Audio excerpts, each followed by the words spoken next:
जय हिंद दोस्तों। एक पौधे की जरूरत को दो मुख्य तरीकों से पूरा किया जाता है। पहला मिट्टी के माध्यम से और दूसरा है स्प्रे के माध्यम से। इसलिए खाद भी मुख्य दो प्रकार की होती है।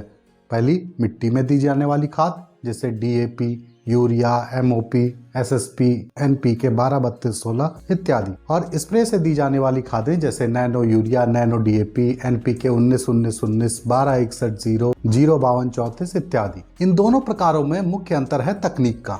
जैसे लगभग सभी मिट्टी वाली खादें साधारण तौर पर स्लो रिलीज टेक्नोलॉजी पर आधारित होती हैं, यानी इस तकनीक से बनी खाद धीरे धीरे तत्वों को एक लंबे समय तक पौधों को देती रहेगी। वहीं दूसरी तरफ स्प्रे वाली खादें इंस्टेंट रिलीज टेक्नोलॉजी पर आधारित होती हैं, यानी इस तकनीक से बनी खादें सभी तत्वों को एक बहुत ही सीमित समय में उपलब्ध करा देंगी, यानी तुरंत लाभ पौधों को सिर्फ स्प्रे वाली खादों से ही मिलता है, क्योंकि मिट्टी वाली खादों को प्रयोग करने के बाद एक्टिवेट होने में उन्हें समय लगता है, जबकि स्प्रे वाली खादें पानी में घुलते ही सक्रिय हो जाती हैं। लेकिन अगर आप फसल की बुआई के समय सही खुराक के हिसाब से मिट्टी वाली खाद देते हैं तो जमाव के बाद तत्वों की कमी नहीं होगी और एक स्वस्थ फसल की ज्यादा संभावना होती है। और यही कारण है दोस्तों कि खेत की तैयारी करते समय मिट्टी वाली खादें हम देते हैं, ताकि ये आगे चलकर पौधों को तत्वों को उपलब्ध कराते रहें और आपको ज्यादा ध्यान देने की जरूरत ना पड़े। इसके अलावा भी अन्य कई कारण होते हैं, जैसे कि फास्फोरस और पोटास की मिट्टी में घूमने की क्षमता काफी कम होती है, इसलिए इन्हें जड़ क्षेत्र में ही होना चाहिए, जबकि यूरिया के अंदर मिट्टी में घूमने की अच्छी क्षमता होती है। इसलिए सभी फसलों में आपको फास्फोरस और पोटास की पूरी मात्रा मिट्टी में ही शुरू में देने की सलाह हर कृषि वैज्ञानिक और रिसर्च संस्थान देते हैं, जबकि यूरिया को कम से कम 2 या 3 हिस्सों में बांटकर ऊपर से देने की सलाह दी जाती है, क्योंकि यूरिया मिट्टी में होने के बावजूद भी या तो वाष्पित हो जाती है या तो जड़ क्षेत्र के नीचे चली जाती है। इसलिए यूरिया को ज्यादा दिनों तक जड़ क्षेत्र में बनाए रखना एक कठिन काम है वैज्ञानिकों के लिए। लेकिन आजकल के अनिश्चित मौसम को देखते हुए खादों की उपलब्धता सही समय पर न होने के कारण कई बार हमें खेत की तैयारी करते समय मिट्टी वाली खादें देने का मौका ही नहीं मिलता, या फिर फसल अवधि के दौरान अधिक बारिश या सूखे की स्थिति होने के कारण मिट्टी में दी गई खादें अपना असर नहीं दिखा पाती और फसल में तत्वों की कमी आ जाती है। दोस्तों, कौन सी मिट्टी की खाद कितने समय में असर दिखाएगी और कब तक ये असर रहेगा, इस पर मैंने एक विस्तृत वीडियो बनाई है जिसका शीर्षक मैंने खेती का दुर्लभ विज्ञान रखा है। लेकिन आज के वीडियो में हम यूरिया और स्प्रे वाली खादों के इस्तेमाल के विषय में जानेंगे। साथ ही आप जानेंगे नैनो टेक्नोलॉजी से बने यूरिया के कई रहस्य। तो बेहतरीन जानकारियों के लिए पूरा जरूर देखिएगा और साथ में लाइक और सब्सक्राइब करना बिल्कुल मत भूलिएगा। दोस्तों, रासायनिक खादों का प्रयोग खेत में कम हो, ये खुद खाद बनाने वाली अच्छी कंपनियां और हमारी सरकार भी चाहती है। इसलिए समय समय पर नए प्रयोग किए जाते हैं उस समय की स्थिति को देखते हुए। जैसे यूरिया के ज्यादा इस्तेमाल को रोकने के लिए पहले इफ्को ने 50 किलो की यूरिया की बोरी को घटाकर 45 किलो कर दिया, क्योंकि एक साधारण किसान खाद का गणित बोरी से करता है ना कि किलो से। इसलिए 5 किलोग्राम कम होने के बावजूद भी वो बोरी नहीं बढ़ाता और इससे यूरिया की खपत कम हो गई और यह फार्मूला काम कर गया। इसी तरह का एक और नया प्रयास है नया खाद यूरिया गोल्ड, जिसमें यूरिया का प्रतिशत कम करके उसमें सल्फर डाल दिया गया है, क्योंकि पिछले कई सालों के दौरान मिट्टी की जांच रिपोर्ट के आधार पर हमारे देश की ज्यादातर मिट्टी में सल्फर की मात्रा कम पाई गई।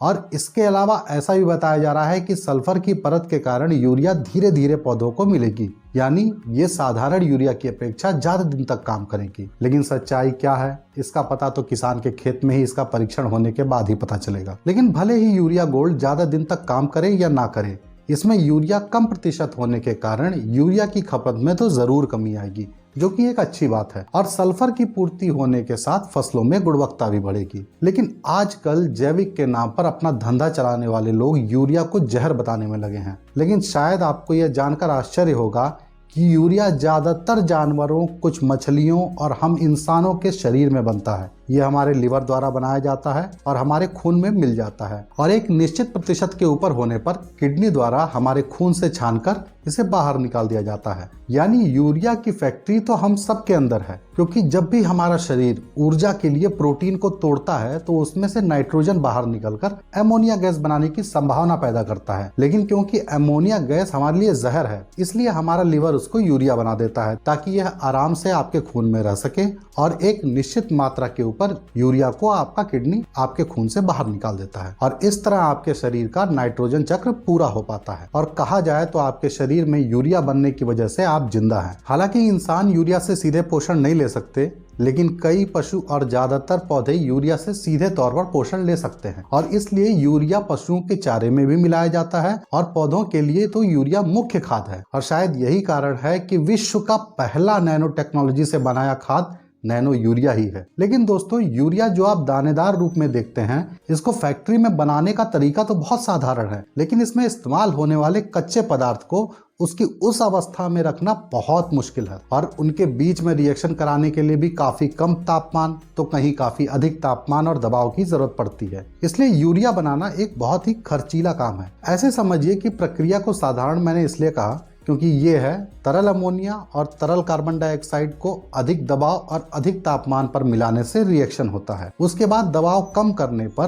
पानी में घुला हुआ यूरिया आपको मिल जाएगा और इसमें से पानी को निकालने के बाद आपको शुद्ध यूरिया मिल जाएगा। फिर इसमें चिपकाने वाले पदार्थ मिलाकर इसके दाने बना दिए जाते हैं। लेकिन अमोनिया और कार्बन डाइऑक्साइड गैस को तरल रूप में लाने के लिए अत्यधिक ठंडा इसे करना पड़ता है, जो कि काफी खर्चीला है और इनको आपस में मिलाने के बाद अधिक दबाव और अधिक तापमान देना भी एक खर्चीला काम है, क्योंकि पहले से ये काफी कम तापमान पे थे अपनी तरल अवस्थाओं में रहने के कारण और काफी कम तापमान से काफी ज्यादा तापमान करने में बहुत ऊर्जा लगेगी और दबाव कम करने के बाद अंत में पानी को वाष्पित करने के लिए भी ऊर्जा खर्च होगी, यानी खर्चा लगेगा। इसलिए फैक्ट्री में बनी यूरिया काफी महंगी होती है, लेकिन सरकार इसकी लागत का एक बहुत बड़ा हिस्सा खुद दे देती है, इसलिए हमें काफी ये सस्ती पड़ती है। दोस्तों, जब आप यूरिया को पानी में घोलते हैं तो पानी ठंडा हो जाता है और इसका कारण है कि जैसे ही यूरिया पानी में घुलता है, इसके सूक्ष्म कण मुक्त होकर एक दूसरे के और करीब आ जाते हैं, जिसके कारण कई यूरिया के कण एक दूसरे से जुड़ जाते हैं और इस करीब आने की प्रक्रिया के कारण पानी ठंडा हो जाता है। अब एक यूरिया के कण का घेरा मात्र 0.7 नैनोमीटर होता है, यानी नैनो यूरिया के कण से भी 36 गुना छोटा। लेकिन पानी में ये यूरिया के कण आपस में जुड़कर जो घेरा बनाते हैं वो होता है 10,000 नैनोमीटर का, यानी नैनो यूरिया से 400 गुना बड़ा घेरा। मतलब पानी में घुले हुए यूरिया के लगभग 14,286 कण एक साथ होते हैं और इफ्को के वैज्ञानिकों ने लिखित रूप में यह कहा है कि 10,000 नैनोमीटर के इस समूह में से मात्र एक यूरिया का कण पौधों के लिए उपलब्ध होता है और इस कण को पौधा तुरंत ले सकता है। लेकिन अगर सोचिए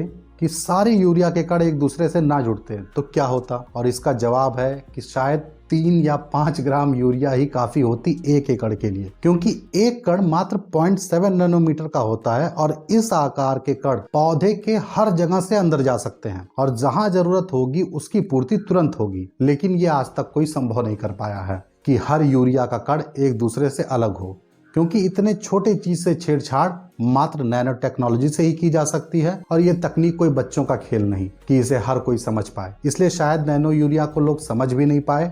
लेकिन जिस चीज को आप समझ ना पाए इसका मतलब ये नहीं कि वो काम नहीं करती या खराब है। हालांकि इफ्को ने बोरी वाला गणित यहाँ भी लगाने की कोशिश की है ताकि एक अनपढ़ किसान भी इसे समझ सके, लेकिन खेत पर इसका असर एक बोरी के बराबर ना दिखने की वजह से इसे कई लोग गलत या बेकार मानने लगे हैं। हालांकि इसका प्रूफ या गणित जो इफ्को द्वारा दिया गया है वो बिल्कुल सही है, लेकिन मेरे हिसाब से इसको जबरदस्ती प्रूफ किया गया है। लेकिन जबरदस्ती को समझने के लिए आपको पहले प्रूफ को समझना पड़ेगा, जो कि 100% इफ्को का है और मैं इसको सिर्फ आसान भाषा में आपको समझा रहा हूँ। जैसे कि आप सभी जानते हैं कि यूरिया की एक बोरी 45 किलो की होती है, जिसमें 46% नाइट्रोजन होता है। इसके हिसाब से एक बोरी में 45 किलो का 46% हुआ 20.7 किलो। अब इस यूरिया में से मात्र 35% ही पौधे ले पाते हैं, बाकी हवा में या मिट्टी के नीचे चला जाता है। यानी 20.7% का 35% हुआ 7.2 किलो, यानी मात्र 7.2 किलो यूरिया पौधे को एक बोरी यूरिया देने पर मिलेगा। दूसरी तरफ नैनो यूरिया के 500 ml के बोतल में लगभग 4% यूरिया होती है,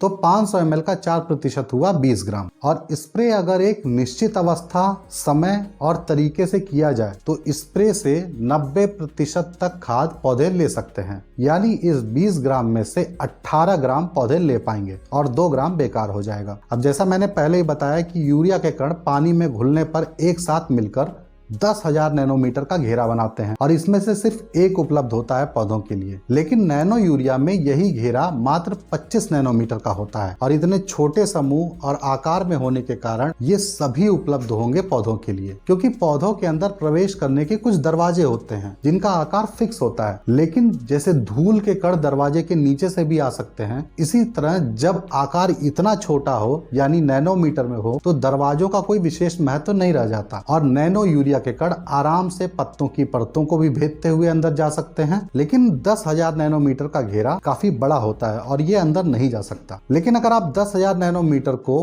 25 नैनोमीटर से भाग देंगे तो आएगा 400, यानी साधारण पानी में घुले हुए यूरिया के समूह से 400 गुना ज्यादा काम ये 25 नैनोमीटर का समूह करेगा। अब क्योंकि 10,000 में से सिर्फ एक उपलब्ध है और 25 में से सभी उपलब्ध हैं, तो इस हिसाब से 18 ग्राम नैनो यूरिया को 400 गुना करने पर यह होगा 7.2 किलो, जो कि बराबर है एक बोरी साधारण यूरिया से पौधे को मिलने वाले यूरिया के बराबर। लेकिन जबरदस्ती मैंने इसलिए कहा क्योंकि मिट्टी में बाकी बचे 10,000 नैनोमीटर के समूह में उपलब्ध 14,285, क्योंकि एक तो खर्च हो गया, तो 14,285 यूरिया के कणों को समय के साथ जीवाणु उपलब्ध कराते हैं और इसलिए ये अगले कई दिनों तक काम करते रहता है। और क्योंकि ये मात्रा जो थी इसमें हमने मिट्टी में नीचे जाने वाले और हवा में उड़ने वाले यूरिया को पहले ही हटा दिया था, इसलिए ये जो मात्रा है ये तो रहेगी ही मिट्टी में। लेकिन क्योंकि नैनो यूरिया में स्प्रे से जीवाणुओं का कोई योगदान नहीं होता, इसलिए वैज्ञानिकों द्वारा इसके लाभ को जोड़ा ही नहीं गया गणित में और दोनों की तुलना करते समय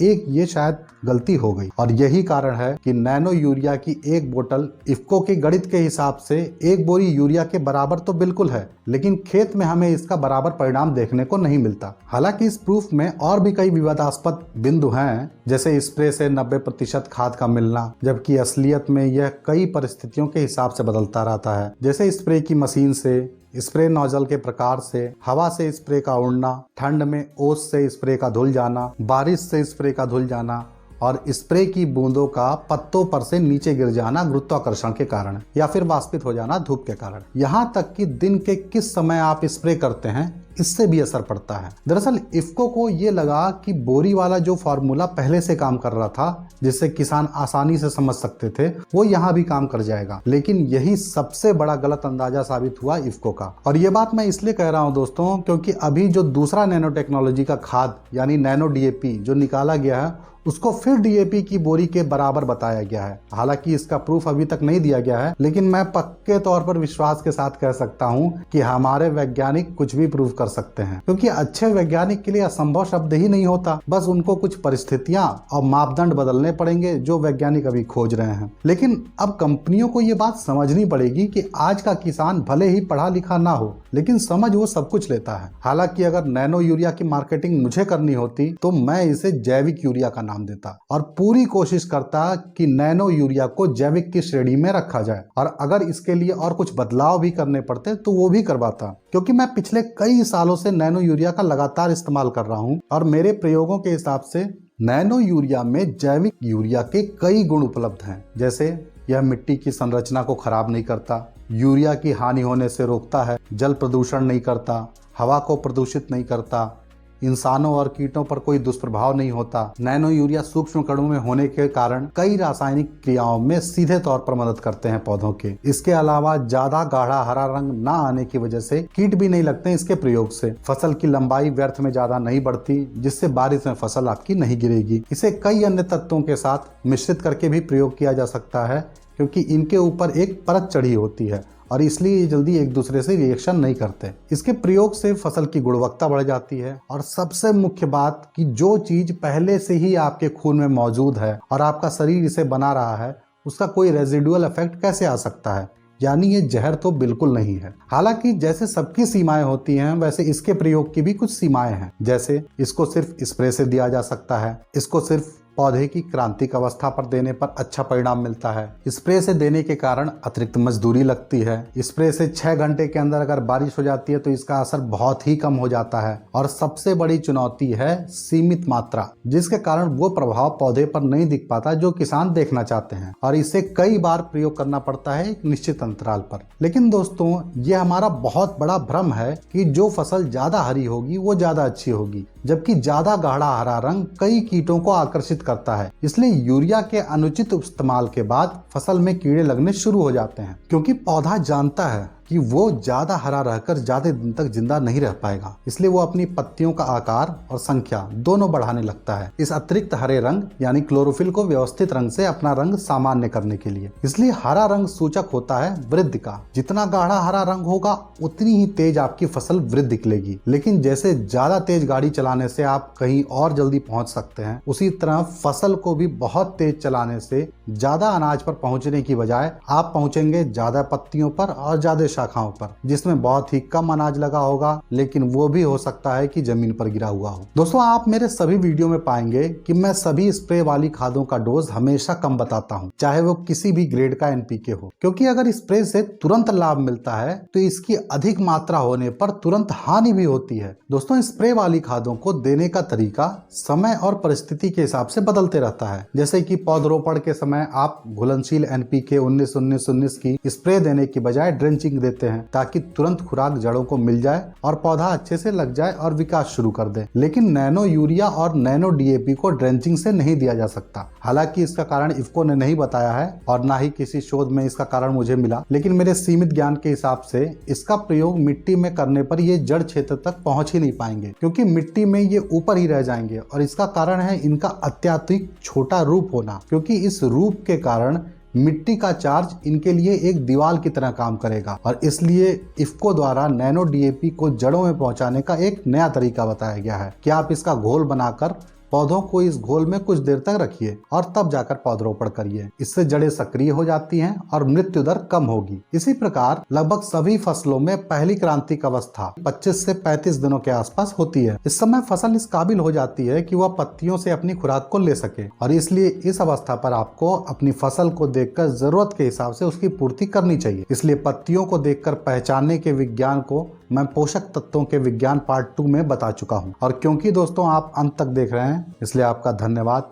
और एक अहम जानकारी आपके लिए, आपने हमेशा सुना होगा कि स्प्रे सुबह और शाम को ही दीजिए, लेकिन आखिर ऐसा क्यों है? वो इसलिए दोस्तों कि पत्तों में नैनो टेक्नोलॉजी वाली खादों को छोड़कर बाकी सभी स्प्रे वाली खादें पत्तों के अंदर सिर्फ उस विशेष रास्ते से ही जा सकती हैं जहां से पत्ते सांस लेते हैं, और इन्हें कहते हैं स्टोमेटा। ये जरूरत के हिसाब से खुलते हैं और बंद होते हैं, लेकिन पूरे दिन में सिर्फ सुबह और शाम ही एक ऐसा समय होता है जब ये सभी छेद खुले हुए होते हैं। यहाँ तक कि रोगग्रस्त पौधे पर भी स्प्रे इसलिए कम काम करता है क्योंकि रोग में पौधा तनाव में होता है, और तनाव में ये ज्यादातर छेद बंद होते हैं। इसी प्रकार चाहे वो तनाव अधिक धूप से हो, अधिक तापमान से हो, ज्यादा पानी से हो, कम पानी से हो, या फिर सूखे की स्थिति, या फिर किसी भी रासायनिक प्रभाव जैसे खरपतवार नाशक के कारण हुआ हो, ऐसी परिस्थितियों में खाद का स्प्रे करने से कोई विशेष लाभ नहीं मिलेगा। क्योंकि हमेशा ध्यान रखिएगा, तनाव मुक्त पौधा ही खादों को अच्छे से ग्रहण कर पाएगा।